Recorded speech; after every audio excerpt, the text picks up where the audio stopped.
حضرت امام ابو حنیفہ رحمۃ اللہ علیہ کے والد صاحب کا انتقال ہو گیا۔ 3 دن تعزیت کے لیے بیٹھے رہے۔ 3 دن کے بعد گھر سے باہر نکل کر آ گئے۔ ایک بندہ آپ کا حاسد تھا، سخت مخالف تھا اور سارا علاقہ جانتا تھا کہ وہ آپ کا مخالف ہے۔ جب آپ باہر نکلے تو چوک میں بہت سارے لوگ تھے۔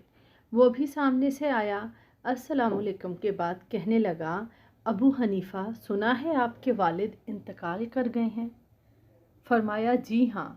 تمسخر سے کہنے لگا، اپنی بوڑھی ماں کا نکاح میرے ساتھ کر دو۔ اللہ اکبر! ایسا سخت جملہ کہ وہ انسان کی نیند میں سوراخ کر دیتا۔ انسان سو نہیں پاتا۔ آپ کھڑے رہے۔ جملہ سخت تھا مگر بات تو شرعی تھی، غیر شرعی تو نہیں تھی۔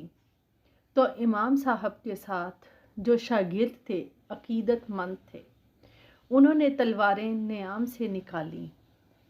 آپ نے انہیں روکا اور شاگردوں سے فرمایا کہ رک جاؤ، ہم کوئی لاوارث تو نہیں ہیں۔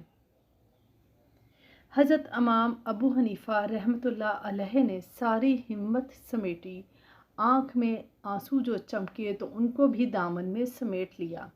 ہمت جمع کر کے کہنے لگے، تو نے کہا ہے میں اپنی ماں کا نکاح تیرے ساتھ کر دوں تو عدت گزر لینے دے۔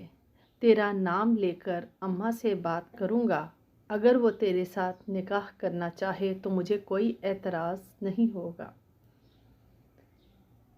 یہ کہہ کر اپنے دوستوں کے ساتھ بازو تھامے اگلے چوک تک ہی گزرے تھے کہ وہ بندہ دھڑام سے زمین پر گرا اور روح پرواز کر گئی۔